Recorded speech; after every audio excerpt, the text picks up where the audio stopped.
Ta-da! Okay. Hi, I'm Kristen. I have a question for you guys before I get started. Who in here has played or played in the past or currently plays video games by show of hands? So pretty much everybody. There's this common misconception that video games are bad for you. What if I told you instead that they weren't bad for you?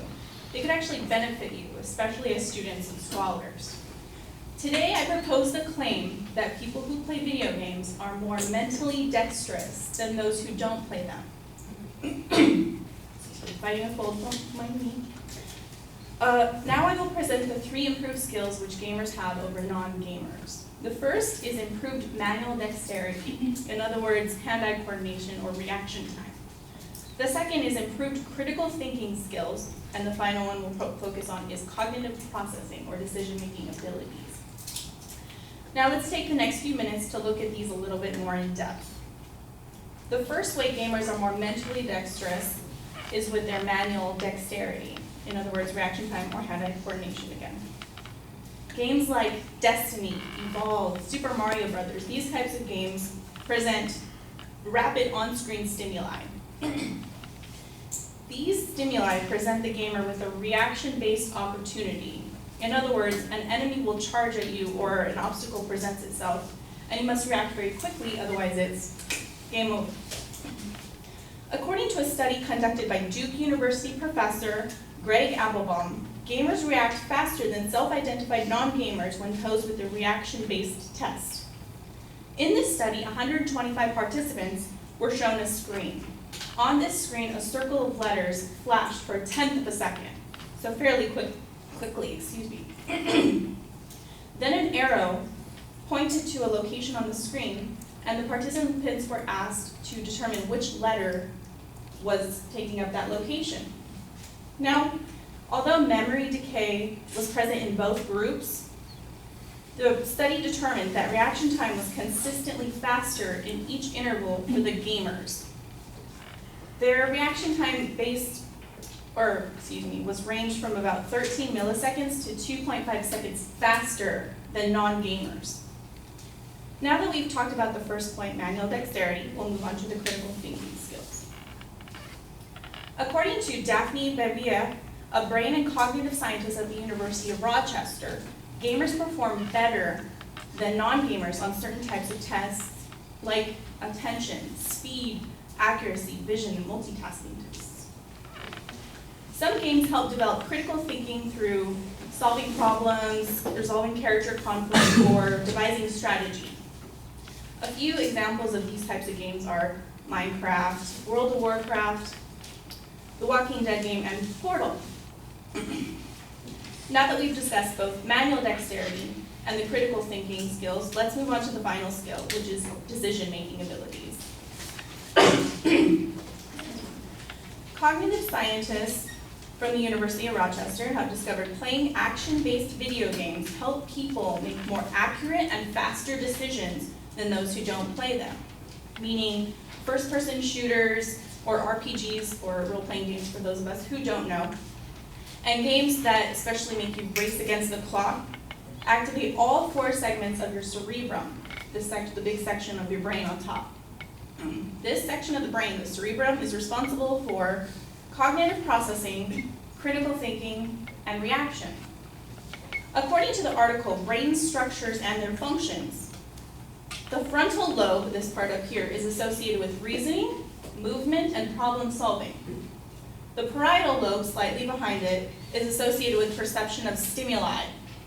The occipital lobe, the back portion here, is associated with visual processing of stimuli. And the temporal lobe, this section here, is responsible for auditory stimuli and memory. All of these areas are activated at the same time when playing video games. Now that we've discussed the 3 improved skills gamers possess over non-gamers, I hope you will agree that people who play video games are more mentally dexterous than those who don't play them.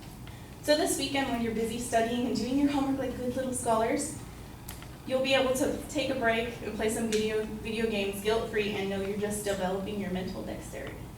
Thank you.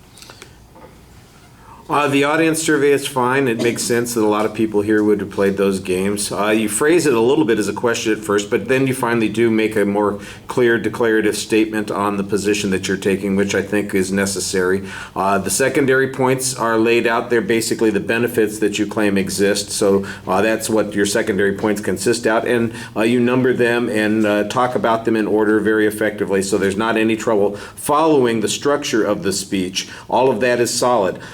You explain each of the points in terms of theory, I think, reasonably well. And in a couple of those points, you cite the examples, or I should say the research that's being done, and you give us some details about what that means. What I don't get is anything that's particularly measurable. The difference, for instance, at one point you say, there's a range of differences between, microseconds or milliseconds and maybe up to 2 seconds. Well, that's the range, but I don't know how, where most people fit into that range, and I don't know how significant that is in the context of any other life. So people, in essence, it could be self-defining. It's a little bit like people who play these games regularly are really fast at playing these games. And I'd be going, yeah, that's a surprise, that's an argument. I think that's true for anybody in this situation, because you react more quickly because you know what's going on. Anybody who is typing, for instance, and has typed for a number of years and knows where the keys are can type a heck of a lot faster than somebody who's going,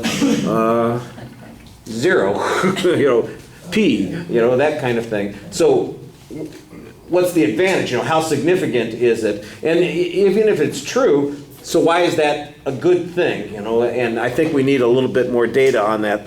And that's the problem on a lot of the points. I think you do an explanation about why it would have this effect. On that last point, for instance, you describe all of the different parts of the brain that are going to be affected.